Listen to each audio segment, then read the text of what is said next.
Hi, welcome to this latest episode of the Self Connection podcast. I had the pleasure of speaking with Wally Zahnd, who is a uh, retired social worker, a longtime friend of Virginia Satir, and a student of hers and a proponent of her work. And I had an incredible conversation with him just yesterday and wanted to record some of my thoughts and to introduce this conversation to you. I think the thing that stands out to me is the love he still carries in his heart for her and his love for growth and for people and his desire to share her work through his writings. He's written a book, he's written a few books, but the latest one is The Spirituality of Virginia Satir. So the next day after we talked, I got up in the middle of the night at 3 a.m. and was just thinking about the conversation, and I wrote something that I wanted to share by way of introducing, uh, and it starts with a question. So I'm going to read this, and uh, hopefully it'll provide good context for our conversation and encourage you to watch the whole thing. Why does the spirituality of Virginia Satir matter? She loved and was full of love. And I think that's what we're all here to do.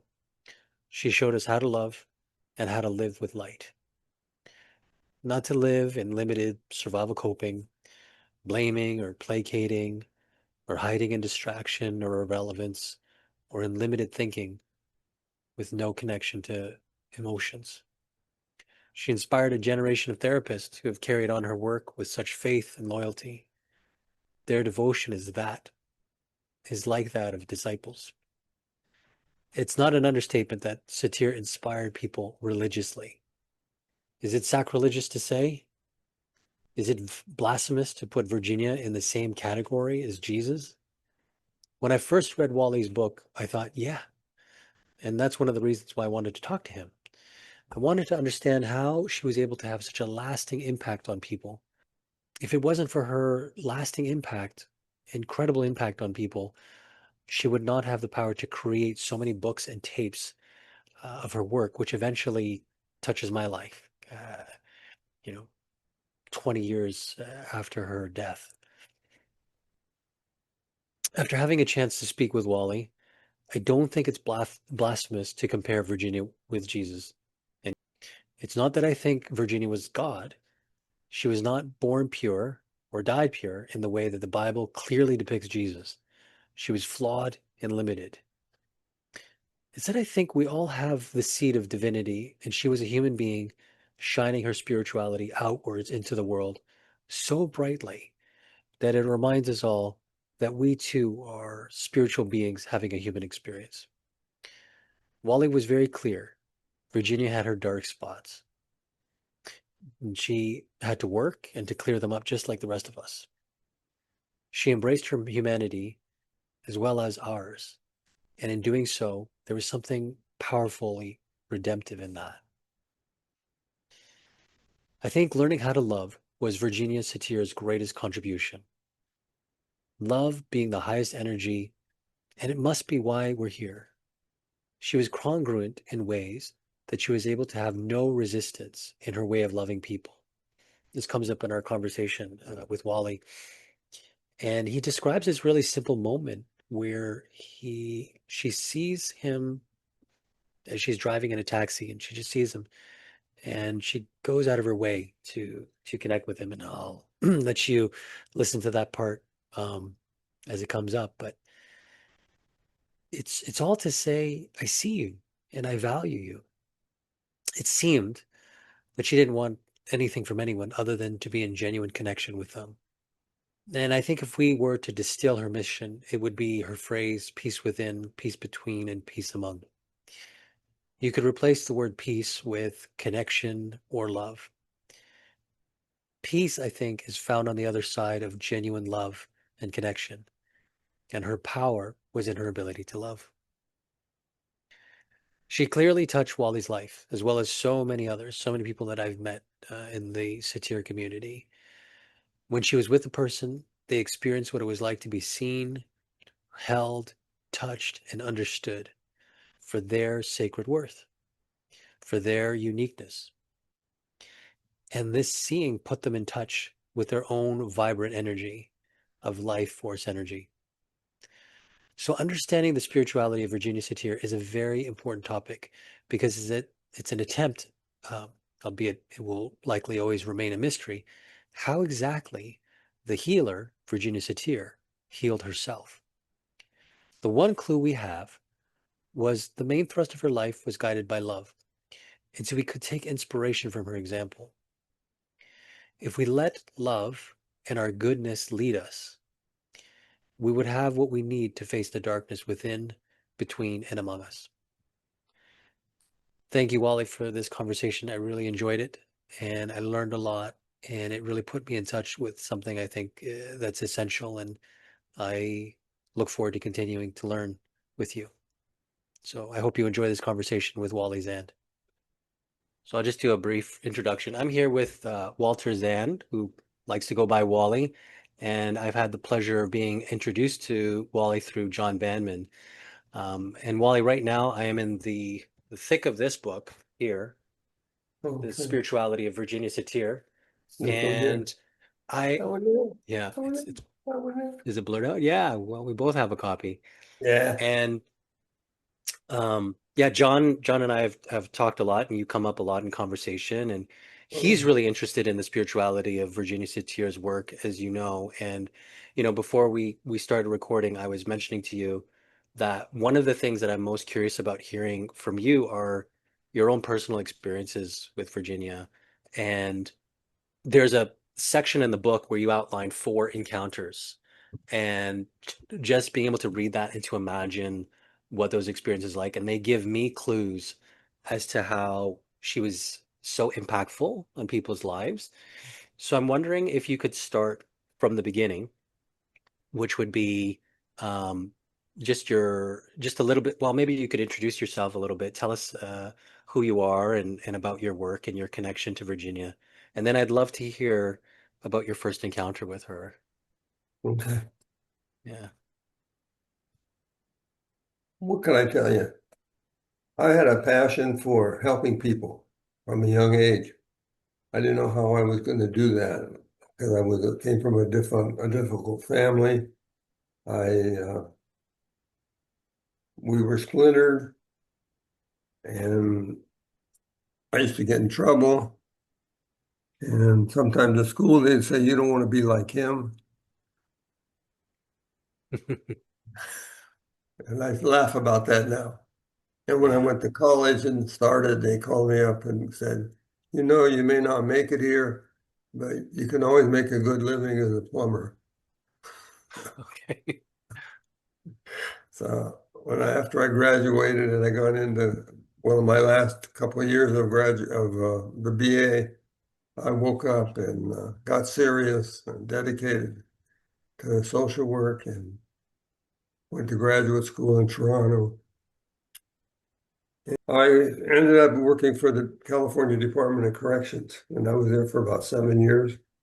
Mm. I had a great time there, and probably because of my street knowledge and stuff. But it was with addicts who could commit themselves voluntarily and then have their record expunged if they succeeded.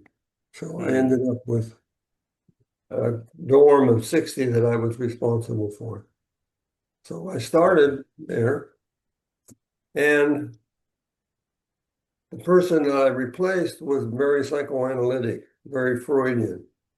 And I thought this was pretty useless with 60 guys. Yeah, okay. So they were all like junior psychologists or something, Yeah. they could tell everybody what was wrong with them. Mm. So I said, I'm going to do this. So I decided to focus not on individual change, but on creating a culture that was healthy in the prison with 60 guys. Okay. And I was very successful. I did a good job. I got a lot of support from the administration. So after that, I ran a residential program for teenage boys. had Okay. committed crimes. And then I ended up going to Chico State to teach in social work. I thought I could do a better job if I was in a college where I could help people learn to do this social work Mm. rather than being working in the prison. And they sent me up there to recruit staff. And when I went up there, I looked and thought, I like the mountains. I like the area. So I said, could I come here? And they said, yeah, next year we'll hire you. Okay. So I went to work there. And through working in the prison, I met a man named Jack Dennis. We became friends. He knew Virginia from when he was working in the Bay Area in San Francisco. And once he called me up and said, Wally, we want to do videotapes of Virginia Satir. I didn't, at that moment in my career, I didn't think anybody knew anything that was being helpful for people. Right. And I studied all those theories and none of them worked. It works great with middle-class people that have a lot of guilt and shame, but it doesn't work too good with people who are on the Okay. other end of that continuum, you Yeah. know, Yeah. like drug addicts and inmates and character disorders and psychopaths and all those kinds of people. Right. It Yeah. doesn't Yeah. work.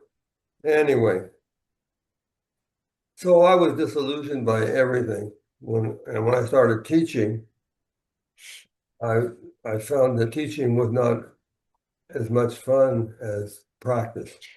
And then I think it was about 82 or 80, my friend Jack Dennis said, Wally, you guys got a high quality video studio at Chico State. It's one of the best in the state. And Hmm. and Virginia Satir's looking for a place to make a 3-day conference working with one family. And I said, could you help me with that? I said, sure. So I did that. We set it up, and Virginia Satir was coming. I did not know her, and I wasn't interested in meeting her, but I thought I should look at her books or read something before she came to, because he wanted her to stay with my family.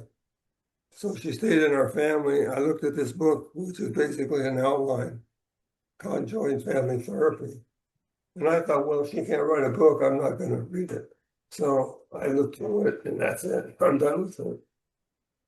He said, Wally, she likes to stay with the family. So we let her stay in my family. So she stayed with us. She did the Chico tapes. And we had limited enrollment to 80 people because that's what the auditorium would hold for video work. And I thought, we're going to have a hard time getting 80 people. And Mm. so we put the word out and sent out some flyers, and it was full in a day. Okay. So one of the experiences I had was he couldn't find a family that would go in front of on this audience for 3 days. Yeah. And so he came to me and said, Wally, I think you and your family should do it. And you were not open yet, right? You're like you didn't know No, who I she was not was. open at all. Yeah. In Yeah. fact, I thought there's no way in HELL that I'm going to put my family in front of my colleagues and the professors and all the clinicians in town. Yeah. My wife was a social worker, and she was working in private practice. Yeah. And I thought, I'm not doing this. Yeah. And the sad part was I didn't, and she stayed in my home. And the thing starts, and she gets this family from the hills, out of the bush. They come in, the mother and father and the teenage boy. They come in, and they're in their chairs, and they're talking to Virginia. And it didn't take me 20 minutes before I wanted to pull them out and put my family there. Okay, Yeah. so I'm curious, Wally, like if you could share with me just that first meeting with Virginia, like what that was like. She's staying in your home for these Chico tapes. Like, can you break that down for me? What was that like just meeting her initially? That was great. That was great. I was amazed. I mean, she was friendly with my wife and my kids, Yeah, and we got along well. And my son had to give up his bedroom, and she got the the big bedroom for the parents, right? And he yeah, had to go sleep on the floor in the laundry room or something. And he didn't think he should have to do that for yeah. her. How old was I, he at the time? he was about 10 or 12. Okay. Yeah, Yeah. yeah, He didn't think he'd have to give up his bed. I said, for one of your famous quarterbacks that you like in football, if he came, would you give up your bed? He said, yeah. I said, well, it's like that. We don't know her. We know she's famous. yeah. But one of the things she did, which was really amazing for me, was Jack Dennis told me when she comes to town, she likes to put on a free workshop or an evening with an audience from the community. Mm, I said, okay, we'll do that. So we did. And I had the chore of figuring out what size of room to get. mm, Our biggest hall there was 2,500. And of course, the smallest one could be 60, right? So you right. had a wide range, like they're 250 was one. So I picked the 250 one. I thought, well, that would be small enough that if there's a lot of people, it wouldn't be so obvious. Yeah, yeah. So we had the room. We're going to the room in the evening. We're a couple of minutes late, and we see people walking away. And I think, well, that's strange. People are walking away. You'd think they'd be walking to something. Mm. And we got there, and it was crowded, and there was no place you could hardly get in. And there were people sitting Oh, in the okay. aisles, and there were all the seats were taken. Yeah. And now I could see why people were leaving. And so Virginia goes up on the stage with me. I'm going to introduce her. And she's telling everybody to come up and sit on the stage. See, we had a lot of room up here. Yeah. And we get ready, and Virginia starts to talk a little bit, and I'm introducing her. And the fire marshal comes in and says, you can't meet in here because you have too many people. Yeah. So we moved over Wow. to the big building, The and 2500 room? yeah, Oh, wow. Okay. and we almost filled it. Wow. So That's then I thought, incredible. this is really special, this woman. Yeah. Yeah. I think what as I'm reading your book and I think you're drilling down on, this topic of the spirituality, there's something in the essence of Virginia that's really important, I think, for to understand in order to understand her work. And so you're describing the effect, the Mhm, crowd, the people, the mhm, attraction, that mhm, kind of thing. mhm, But I think having a personal firsthand experience, I mean, I could share that I think some of that light shines through in her videos, and that's what mhm, affected me. But I wonder what was unique and different about that for you. For example, like you outline a few things in the way that she was able to be present with you, or mhm. was that apparent to you, or did it, or your initial meeting was just like she was friendly and it was a nice kind of, was it more kind of casual and positive, but then as you saw her work, things shifted, or was there something immediate that's related to this topic of spirituality or essence or sacredness that became apparent to you right away? Like, I'm just wondering at what point does it click for you of like, she, there's something emerging in me in meeting this person that feels different. Oh, there was an automatic attraction. Okay, you There felt it was, right there away. was, there was no doubt. Oh, There was okay. no doubt. Yeah. When I wanted to pull that family out and put it in on the first day, when I saw that big crowd of people, I was amazed because she did it all just by her presence, just by her essence. It Hmm. was, it was like everything was serious. And because she stayed in my house, I got to see her private on stage and off stage. So I saw her.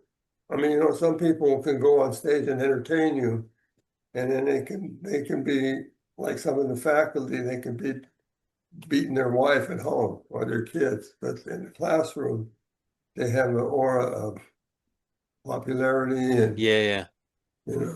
so you see that. What So you experienced her the same way, both privately yeah, and sort of in yeah, public? yeah. Yeah, She was who she was. I yeah, mean, what she yeah, yeah. was her. Okay. I used to push on her. I mean, come on, Virginia, let's hurry up. She's being nice to apply to the secretary. Come on, Virginia, let's get moving. And she's just that way. Yeah, yeah, So I want to just go ahead a little bit. yeah. I decided I wanted to study with her or something. And she told me about month long. So I was signed up for a month long. I sent her a postcard. I said, Virginia Satir, I'd like you to do my family reconstruction. Mm, And I hmm. wanted to become a better person. So I thought that would help me. So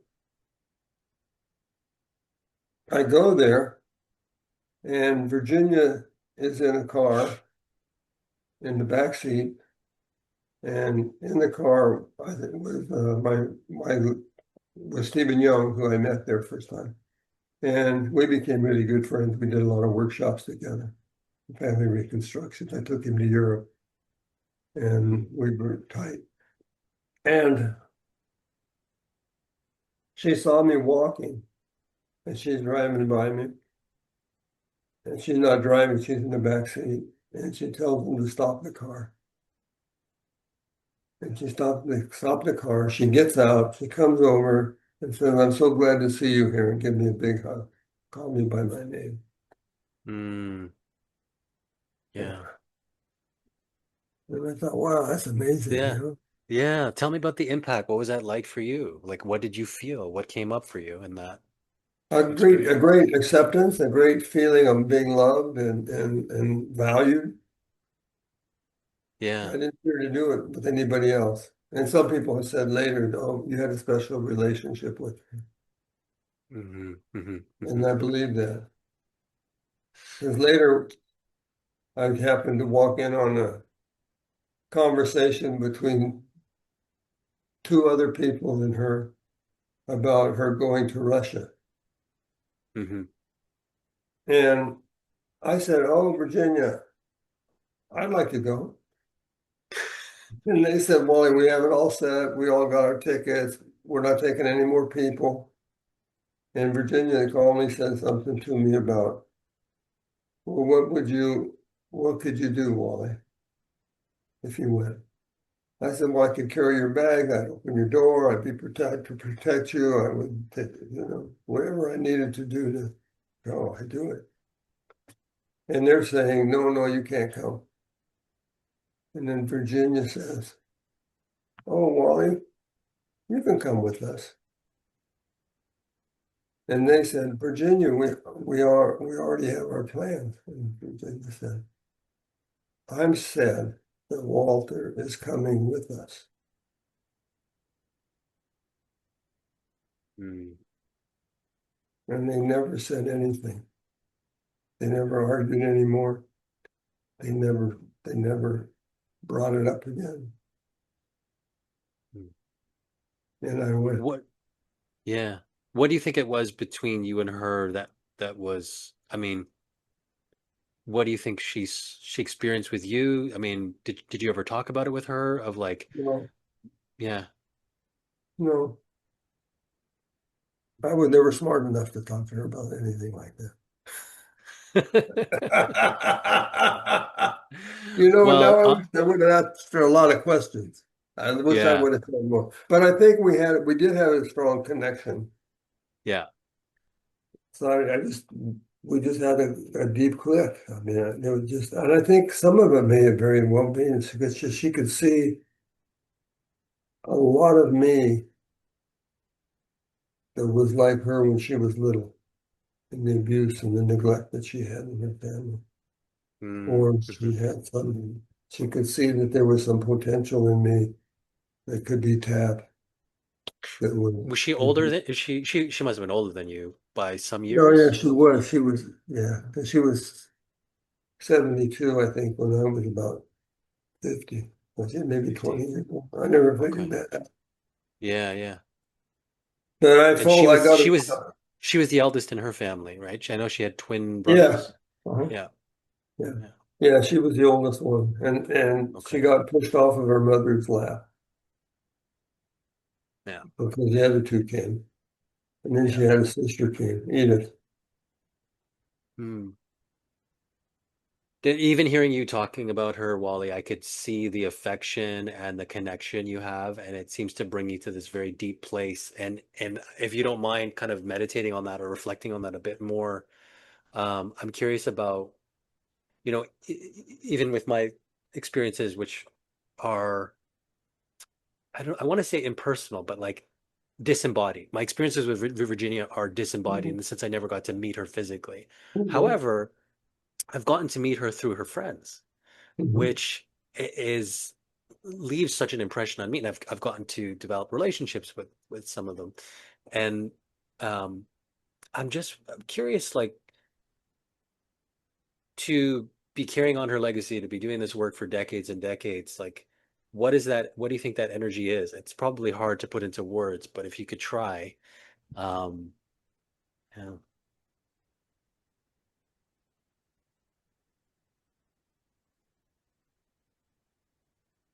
It was, I was practicing it, I was doing it, I was teaching classes in it. It became my umbrella. Everybody knew I was Satirian. One faculty member told me that they were going up in the elevator at work. She said, Wally, I've been wanting to tell you this for a long time. You look so much younger than when I met you 10 years ago. Hmm. And what caused that? And I said, I think it was the reconstruction, Virginia Satir. Yeah, yeah, I yeah. mean, the changes that started from that. Because she did my reconstruction that same year, my first year there. And I was there every year until Was I that was night? That there. must have been like 1971 or No, something like. no, that was when John met her. I met her about 82, 83, 82. Oh, okay. That's when you did the first process Yeah, the community. first process Okay. community. And I was there in 88 when she left. I'm Okay. 87 Yeah, yeah, when yeah. she left Okay. the Okay. mountain. And I was in training then with John. I was an intern with John Banman and Maria and Okay. Jane Gerber. Okay. Right. So and I was impressed with them, and I was impressed with John, Okay. and I particularly was impressed with Jane Gerber Yeah. and Maria too. And I used to say that if you became a Satyrian, you start to levitate. You don't walk anymore, you sort of levitate. Oh, okay. What You does know, that mean? Like, and that means you're yeah. going from doing to being Mm. Okay. in my way of thinking about it.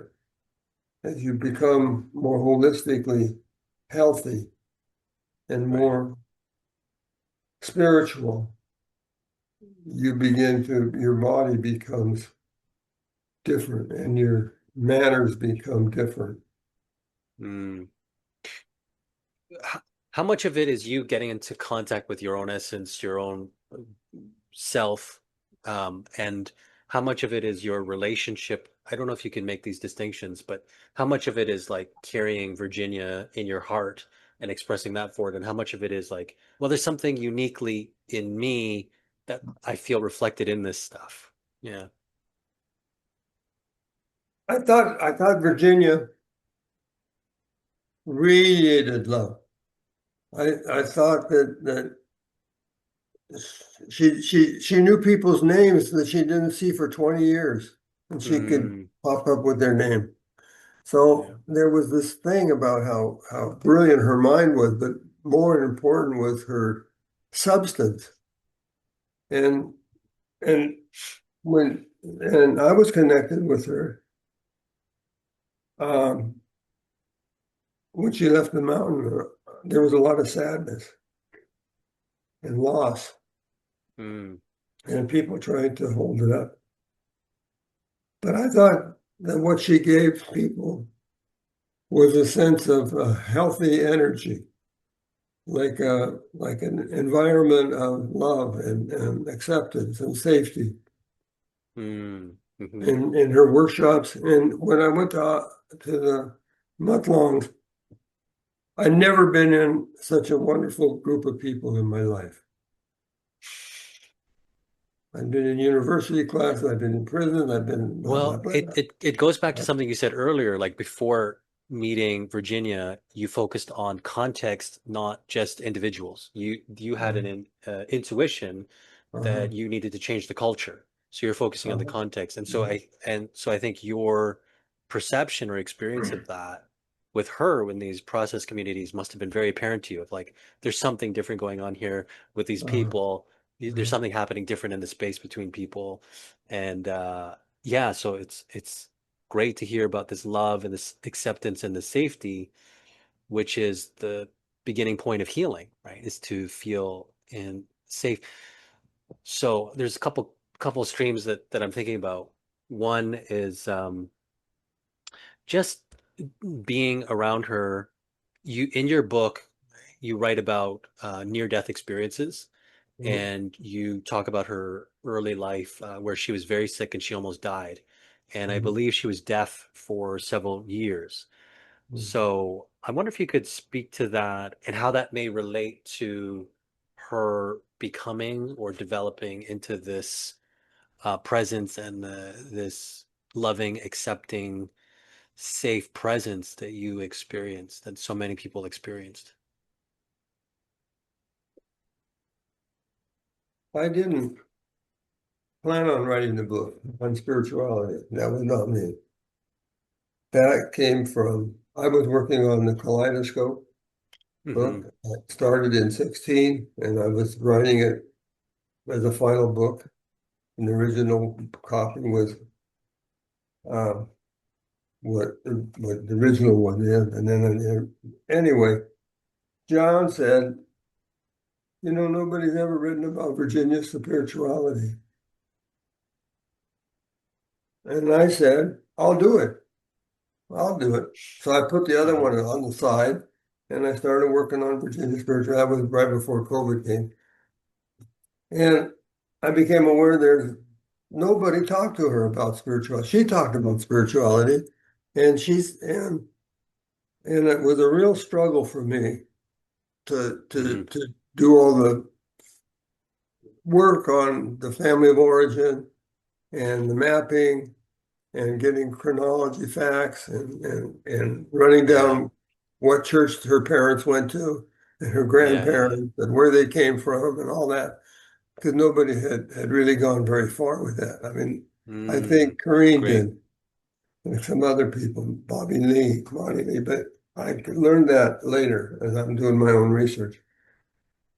So what I got was Virginia talked about God. Virginia talked about the life force. He had all these different words for it. And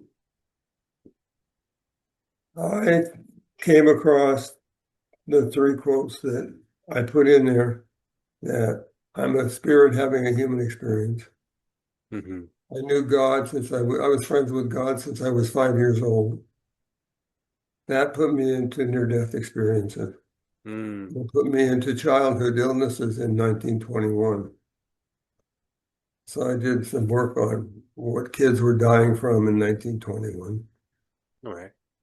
And and then I looked at what was on the internet about her and her history, and there's some distortions in what people think, but it may have been appendicitis that she had.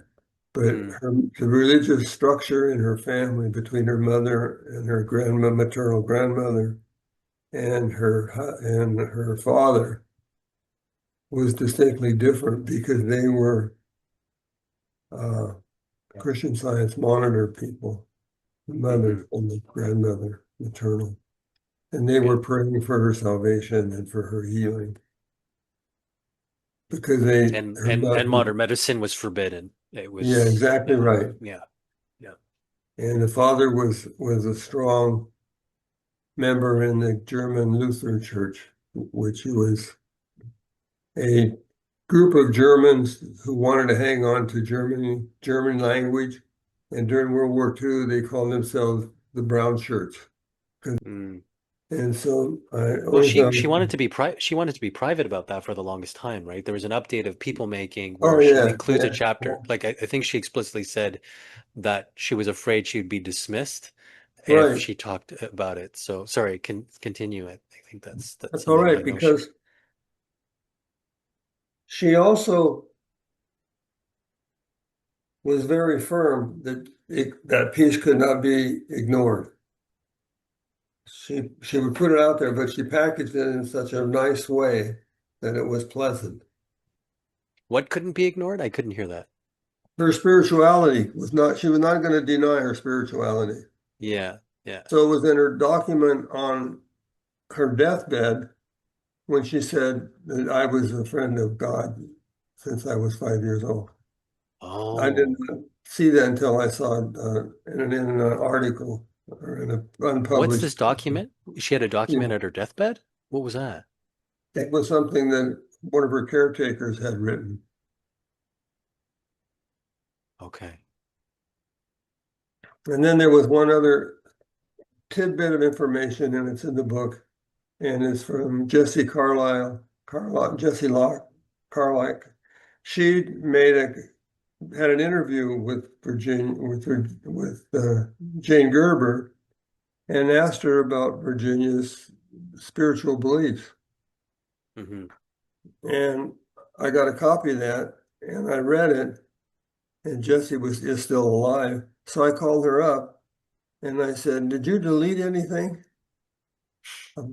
Did you just gracefully not put some things in there when you were talking to Jane Gerber about Virginia's spirituality?" Because Yeah. Jane Gerber said she was very private, didn't want to talk about it to anybody, but that she Okay. did believe in or had some weird ideas about her, something different than most of the things Jane Gerber could support her on or felt the same way. So there was some similarities. And I called Jessie to see if there was something missing. But she said, Mm. no, I didn't push it any further than what she said. Okay. So I put that in my bibliography because that Okay. was a little glimpse of that there was actually a lot of hidden. And I think, well, I know this, and I love it. Dad always did. If a person had a near-death experience, they often wouldn't talk about it. Yeah. And the reason they wouldn't talk about it is because people would think they were crazy. Right. Now, in the 1920s, that's awfully more obvious than it is today because now there's a whole program in Virginia at the university on near-death experiences. And there's better medical research. Right. Yeah. And so I put it together based on what her words were. And when she said, "I'm ready to go home now," when she was dying, did not sound like somebody that believes that that's the end of her life. She saw this Mm. go on. Hmm. So I put that together. And and Bonnie Lee talked a little bit about uh, she being like Jesus. So I pursued that model of how Jesus was and said, and I believe this very deeply, that she was very much the same. Mm. Not only Virginia, Jesus talked to people that nobody else would talk to. Right. And and he talked to people based on attraction or his invitation. He would invite people and that would be it. And then Mm. people would come and they would stick up for him. That's what the foundation of the Bible is about. He Yeah. came, he was a rebel, he disagreed with the system, he was not a friend of the rabbis,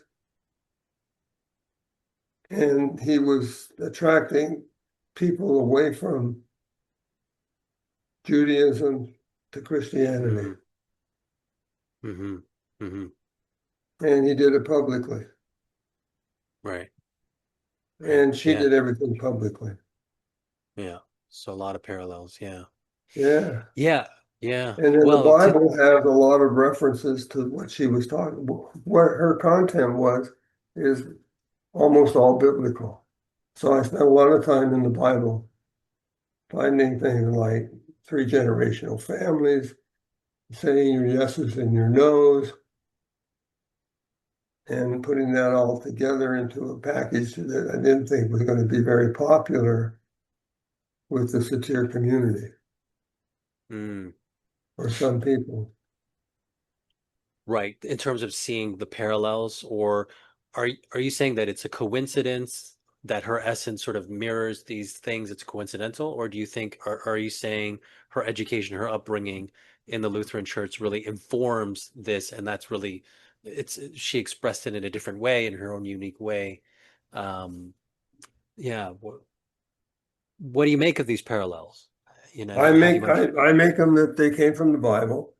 I make Okay. them that they were true. I know that she was baptized and christened in the church, and her Yeah. parents went to the same church, and her grandparents went to the same church. So it was a very German community that they lived in Mm-hmm. Wisconsin in the 20s. There was no Buddha, there was no Hindu, there was none of that stuff was coming into that culture at that time. I don't even think Right. when she said she read all the books in the library, that these were the books that were in the library because they wouldn't Right. be there, Right. Right. Right. Yeah. right? And if you look at her people making book at the back, you see it's endorsed by Christian Science Monitor. Right. You know, that was the Yeah. people making in the 70s, I guess, when it came out. Yeah. Yeah. So, so there was a lot of evidence that I could see that she had taken it to be more palatable. She used to say, if if religion would have worked, we wouldn't need therapists. Mm-hmm. Mm-hmm. Yeah. Right, right, right. Yeah. So, I mean, she used to say that in front of 120 people. I mean, but I thought that was true and wise. But now when I look at it more deeply, it's that she was promoting therapists to be able to do what some religious leaders couldn't do. Mm. And that's create a safe community for them. I I think that the biggest piece of her work, her greatest contribution was the family reconstruction process. Mm. Yeah. I'm curious about that. I wanted to talk to you about something. I was just reading the chapter on self-esteem this morning, and there's something that you're talking about with this bridge between the limitations of like the clergy or pastors or Mhm, religious figures, mhm, and that somehow therapists can take over, or they can not take over, but they can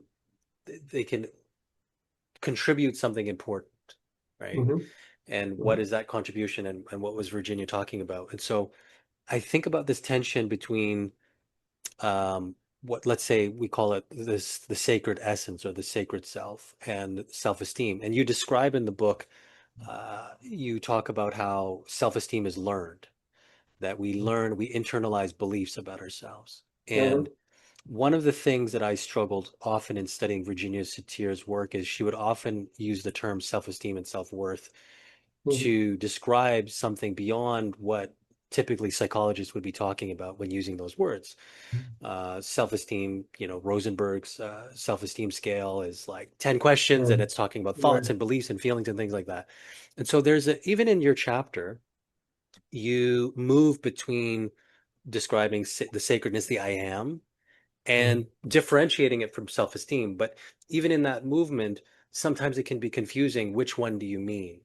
And so I think that that tension is interesting, because you could think about the tension between those things as the difference between essence and form, right? So when I think about, I've been using this image of the tree to help me understand this, which is when you think about the seed level, you think about the essence in that seed. It has the potential to become this tree, and mhm, then the tree manifests, and then it manifests in the world and produces fruit, right? So we end up in these bodies, and hopefully we produce something useful or productive, and we contribute in some kind of way. And I think that that's the bridge between the very spiritual leaders and then something more concrete, which is what Virginia did, which was she would touch people and she would change the dynamic in terms of how people would relate. And so I think she offers, and I think this is what you're saying in terms of the parallel between Jesus and Virginia's, there's a really important bridge between being human and being, I guess, children of God. Mhm. And so this bridging, I don't know, I guess that's something I'm curious about because I think that bridging and I'd like you to talk more about family reconstruction to heal one's relationship with your family of origin, your original triad, is a sacred work. And so, anyways, I wonder what you think about that what I'm saying about the word self-esteem and this sacred divinity that lives within, and maybe how that ties in with her work and um, yeah. Not a simple question. No, it's not. Yeah, Okay, yeah. I don't know if I'm going to answer your question, but I want to go in a little, maybe a cul-de-sac or a way Sure. to align it into some specific process of her. Jane Gerber wrote about this, and she said, or in that article, that you could see a thread of the spirituality in everything Virginia did. So when she did the five stanzas, Hmm. where I'm at with that now is the four are self-destructive. Yeah. In the end, it's death. Mm. And I call it leveling, is the process of communication that leads to salvation and eternity. That would be the spiritual journey. And that's the Would you say salvation manifestation. and what? What was the other part of that? That leads to salvation and what's the other aspect of Eternal that? destiny. Okay. Yeah. Yeah. Because we know that blaming and placating and doing those four are all destructive to the body and to the family and to the individual and the couple. Mm. And there's only one. And that was what Virginia was doing all the time, was leveling. She was being totally present where she was. And she stayed there and she talked from that Mm. place. So she had an external line to it. And I think that part is part of what came with her from her near-death experience, because a lot of research says a lot of people change and become more spiritual and become more different person, different language, Mm. different interest. Okay. So I'd love to dig further into that. So the for people that don't know, what you're talking about is four coping stances: blaming, placating, uh, irrelevance, and computing. I think in the Distracting, book, right? distracting Computing, yeah. and computing. There's survival coping stances based on, what people learn to do just to get by. But what you're talking about with leveling, other people call it being congruent, but I guess you prefer the word leveling. And I want to understand why you prefer that language. But one of the things that I'm imagining is in what we're talking about is I think about the image of the cross. And so one of the meditations that Mhm. Virginia liked to do often was she would help people ground with their connection to the heavens upwards and then to the Right, earth below, and then on the right, horizontal plane with each other, with people in the right. context that we are in.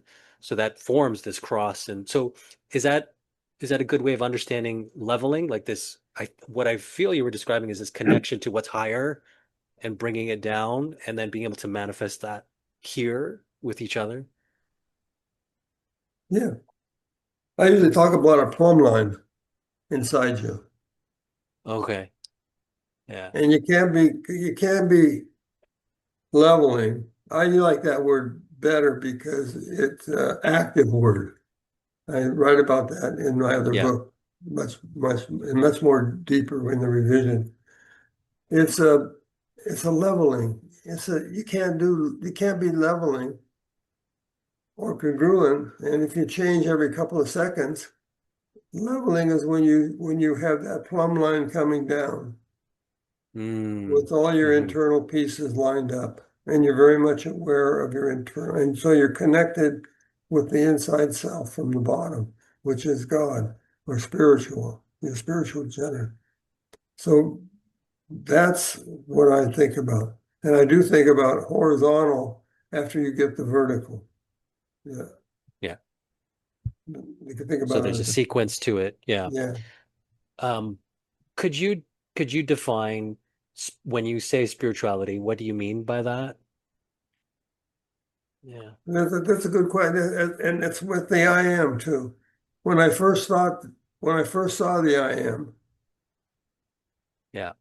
was my first time there, and I saw the iceberg up there. I saw what Virginia really has, because what it looked like to me was a lot of unconnected or disconnected pieces of an internal person, right? Mm. You're talking And about the iceberg? You're talking about the iceberg metaphor? yeah, Okay. yeah, because it was 1983 was the first time she used the I am, and she Mm. got that when she was at John Bandman's house, and she said, "What's missing is the I am." So she used the word Hmm. I am, but the Bible says God said, "I am who I am." Yeah. That's the I am that she was referring to in my mind. Yeah. It wasn't the Okay. I am of the person. It was the I am was the seed of the person that came Mm. from the spirit world into the person that produces the soul, if you want to call it the soul. So, so if that helps you, it helps me understand the I am is the spiritual center of the person. Shakespeare said, Which which connects them to all being, or it's uniquely individual? Like how are you described? Yeah. What do you I mean? describe it as the seed that you have inside you, Hmm. that you either nourish it or you starve it, but it doesn't go away. Okay. But how And you deal with that's it, a unique seed for everyone. yeah, Okay. the challenge. Yeah. Yeah. Yeah. I think about the I am as, as God says, I am the I am, as like the ocean, and we're all individual waves on that ocean. So there's an interconnection to that. Um, does that fit with the way that you experience it or think about it, or is it different? I think if it's a seed that's never open, then it's never Mm, connected, or maybe mm, unhealthily connected. That goes okay. a whole nother topic, Tim, for me. And that is, I have a strong belief, like Virginia, that everybody has goodness in them. Yeah. And that goodness comes from God or the divine or the Mm, higher power. okay. Okay. And that is there all the time. I think the word consciousness first came out in the 14th century. Before that, we didn't have that word. Mm, And St. Augustine put that one out there. So the spirituality that I think Virginia had was a belief in God from the death experience. She mm, never talked about it, and there's no record of that. But she did say that psychotherapy or what she was teaching was helpful because the churches don't do it. They don't have an arena for healing the same way. They talk about having a righteousness and becoming righteous. But many churches are more interested in membership than they are in mentoring and bringing people along. Or they bring them along in the Bible, but they don't bring them along intrapsychically. I go to church. So, I yeah. have a church that I go to. They let me offer 3 offerings on what Virginia talks about, the light inside the Bible, and Luke talks about the life inside. And the life inside is God talks about, Jesus talks about, not interested in what you do, I'm interested in what's inside you. And your light shines bright, but you put a mask or you put a cover over it. Mm-hmm. But if you let it out, if you have any dark spots in your heart, you have to get rid of those so that your light will shine bright. So when I think about Virginia, she did not have any dark spots in her, that she was able to cleanse herself some way. Mm. That was the book we never got, was the one about how she was when she was little to how she became what she was later. But there is that model that shows me that people could do bad things and have painful lives because they violate that seed. Mm. Yeah. Yeah. No, I really appreciate what you're sharing.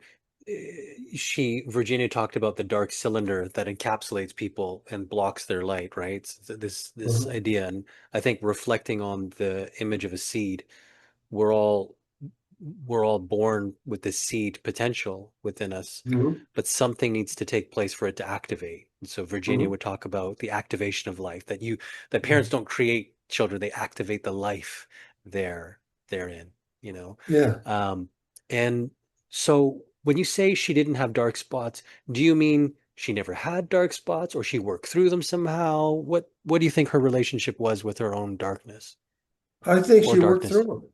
I think she Yeah. worked through them.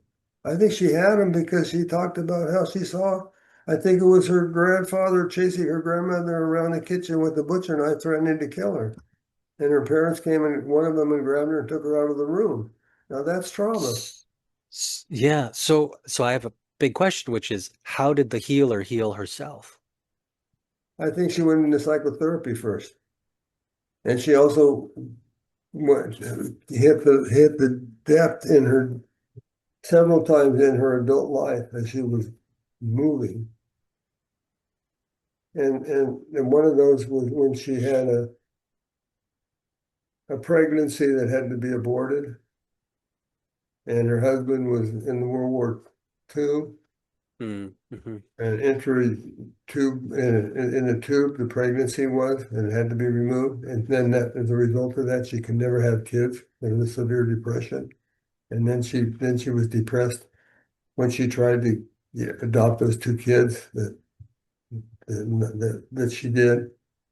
And then when she realized that she couldn't be a big mother hen to everybody, it was killing her, that she had to Mm. find a different way, that the way she was caring was placating and she had to change and become honest. Yeah. Yeah.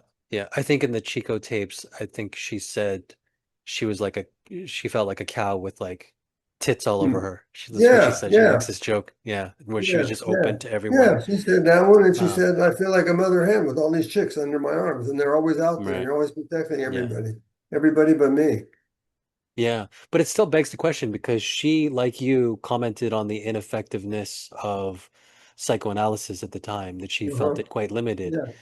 Oh, But yeah. in order for her to work in the way she did and to shine in the way that she did, it still begs the question of how did she heal or clarify or clear those dark spots within her own trauma or what have you.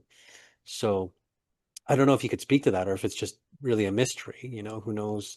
Um, did you see her, I guess in your time with her, did you see ways in which, or did she comment on ways in which she was growing and healing things or changing the way, like maybe growth was just a constant for her and it, you know, but I imagine, yeah, just this idea of her shining her light forward, I think is very inspirational because I mean it inspires us all to kind of think about our own inner seed and our own potential to shine out in the world.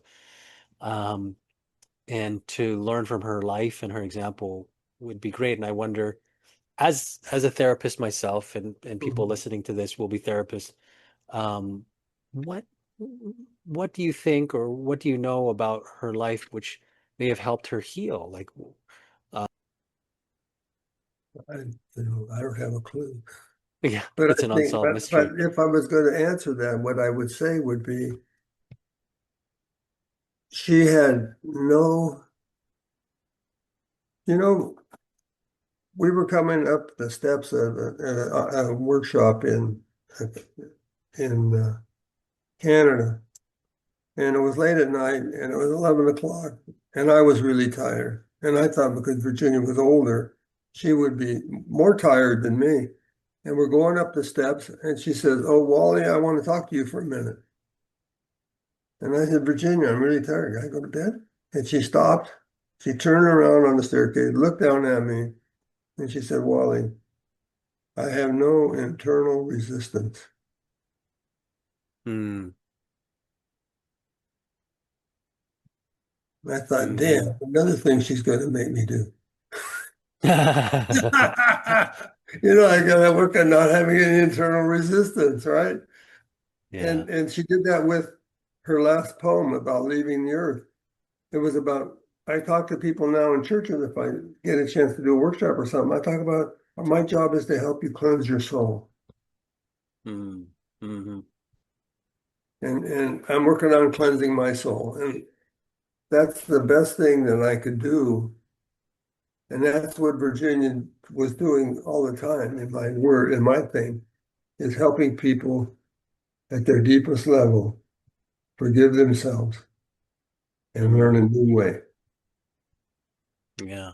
No, it's really touching to hear. Yeah.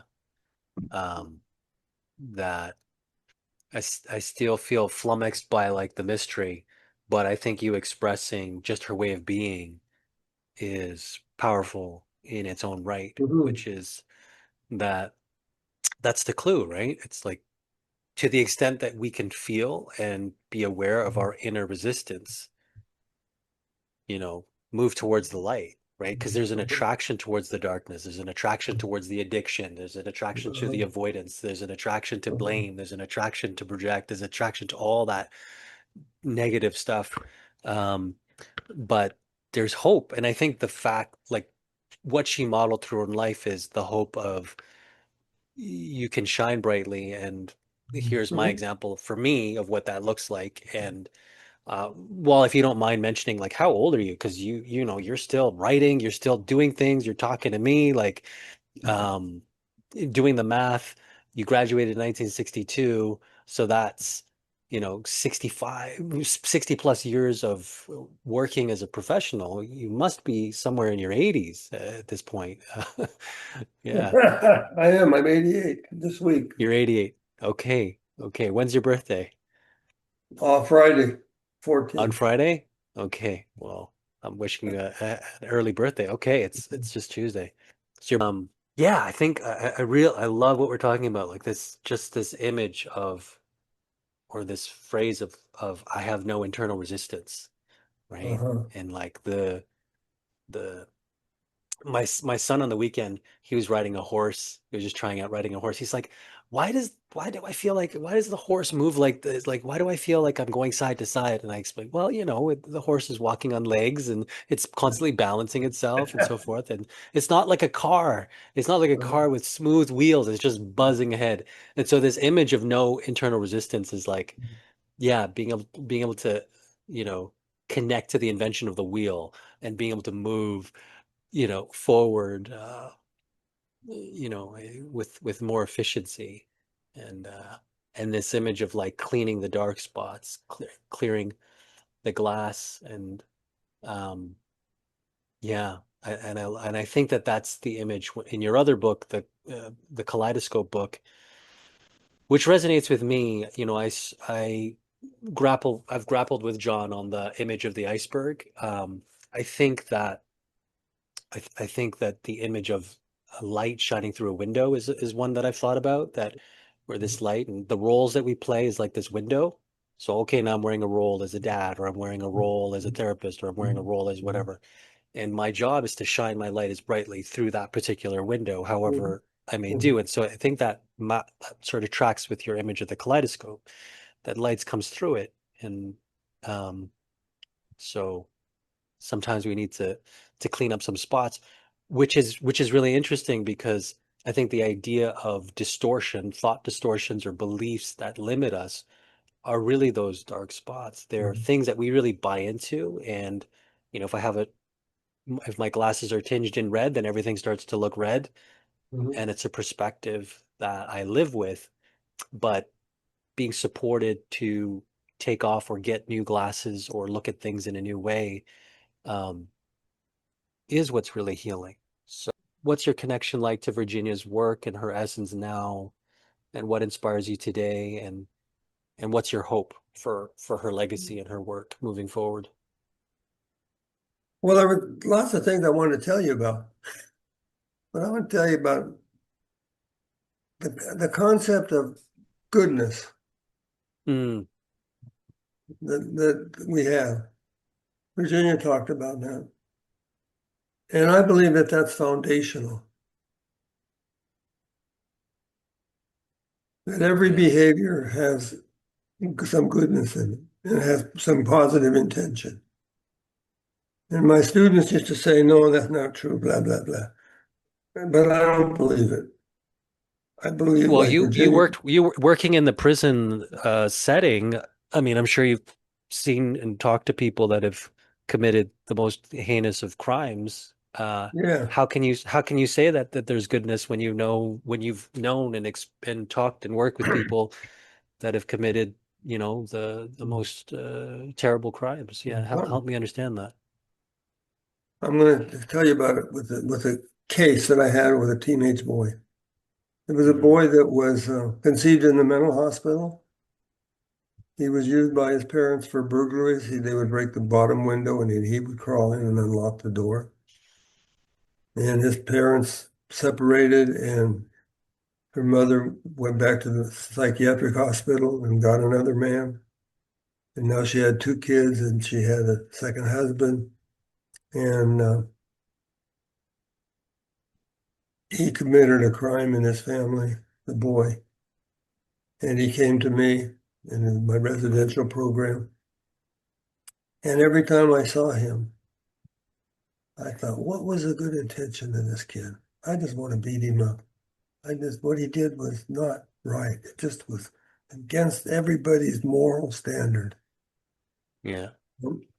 One day, I sat down across from him and looked at him, and it came to me. I said, you must have really loved your mother to be willing to kill your stepfather Mm, with an axe when he's in a wheelchair, handicapped. mm, yeah. Any little boy Yeah. wants to help his mother, Yeah. including me. And he crawled across the floor into my lap. Mm, And I knew at that moment that something had come to me. mm, That wow. positive intention of that little boy. Mm. And that took some work for you to get to, I It imagine. took It like was 10 not. years to get it. 10 years, you know? Yeah. But now that Yeah. and then teaching it to my staff, and they said, if we try to do this, Wally, we can't get anything done because the kids are so needy, right? They want it so Mm, bad. yeah. Yeah. And Yeah. that's what I think Yeah. therapists do. We validate, we acknowledge, and we appreciate, and we confirm, and then we can offer choices of how to make it different that you don't hurt yourself. Hmm. Or hurt others. Yeah. Yeah. That digging past the the mess of things to get to the positive intention is definitely something that inspires me in Virginia's work, that she had faith in people. She had faith in the goodness of people. I guess that's what you're Uh-huh. expressing. Yeah. And and was not distracted or too distressed by the ugliness of behavior, but she was comfortable being there with whatever Yeah, happened to because she be. had goodness inside and it wasn't going anywhere. It was going Yeah, to be there. yeah, Yeah. Yeah. yeah, I think if you looked at my book, my revision copy, you would really start to see it deeper, the yeah, yeah. model deeper. Yeah, no, I'd like to pick it up and delve into that more. Um, John Banman told me, he said when he met Virginia, when he met Carl Rogers, he was really impressed by him. He was like, well, you know, this guy's a, you know, impressive person. But when he met Virginia, he felt in touch with his own essence, or he was in touch. He felt seen and in touch with his own goodness. I think something along those lines. But at any rate, his connection was back to himself. And I wonder if that fits with your experience with Virginia. That um, as impressive as she was, she highlighted something in you that she helped you see. Is that maybe how it was for you? I thought she invited something in me to grow, and she was not Hmm. afraid to get her hands dirty. Hmm. That she would go anywhere I'm going. I remember Stephen Young when I used to do workshops with him. He would say, Wally's the only person I know who could go deeper than me, or could go so deep. In fact, he doesn't even wake up until people start to go deep. Yeah, yeah, yeah. That's probably why John wants me to write the book on family reconstructions, because I love family reconstructions. I love group work. I was group work from the beginning in the prison, and and I think that people need people to get better. And I think that in my group, my family reconstructions have always been things where people cried because they never experienced such love in a group, or such Mm, healing, or such. And I work mm, on all the, if you're in my group, you're as important as the star. yeah, You're yeah, as equal yeah, to the star. yeah. Well, maybe that warrants another conversation to talk about family reconstruction itself. I know that's a big, big topic, but anyways, Wally, you spent a lot of time with me. I really appreciate the time you spent here today. I wonder what this was like for you to share how you're feeling now, and I just want to share that I feel in touch with that kind of energy. I think you've helped me. You've inspired me to be in touch with my own light and to keep moving forward. You know, I had when I was reading this book initially, I had this uh, desire to reach out to you, having heard about you many times, but I listened to something inside of me that said, you should reach out to Wally. And I asked John if he would introduce us, and he did gracefully. And I'm so glad we met, you know, because along the way, you know, uh, you'd have feelings like, oh, I'm kind of putting myself out there. I'm kind of asking for something. I'm breaking all my family rules, right? Like, and all this stuff. But I'm so glad we met, and I hope we could do it again soon. Uh-huh. I'm just curious how this conversation was for you, and to kind of go through some of the stuff of your book and obviously your relationship with Virginia.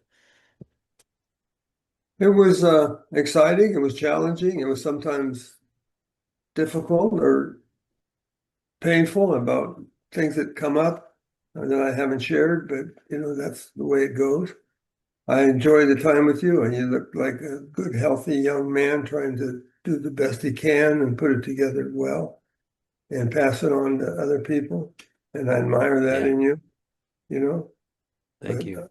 Yeah. so I'm glad that we met. I look forward to seeing you again. And Yeah, yeah, and then maybe we can meet up somewhere in the world, and yeah, if there's ever an opportunity to do family reconstruction, I would write you that note and say, you know, I'd really like to do it. So yeah, if there's yeah. If ever an you haven't had opportunity. one, you should have one. But just pick the leader.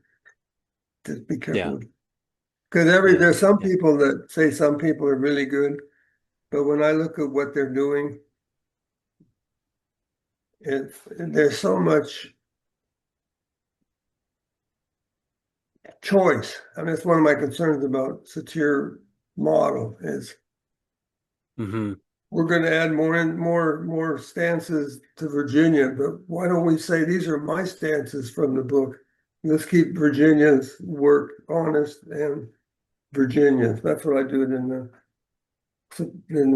Satir book on her spirituality that you have. I worked really Yeah. hard at not bending to save the book. This is my research on Virginia, and this is the conclusions I came to. Mm. If you don't care for that, then go write your own book. But this is I want to protect Virginia because I think her stuff is so valuable. Mm. Okay. You know, Yeah. Yeah. Well, I'm writing my own book, and I've finished a manuscript of it, which I'd love to share more with you. And it's on this topic of self-connection. But I'll save that for another time. And yeah, just thank you so much, Wally. I really okay, enjoyed the conversation. I'm going to post this up on YouTube in a few days, and then I'll share the link with you, um, and then I'll want to promote your book, The Spirituality of Virginia Satir. I'll post a link on it on Amazon so okay, people can pick that up. But great. thank you, thank you so much.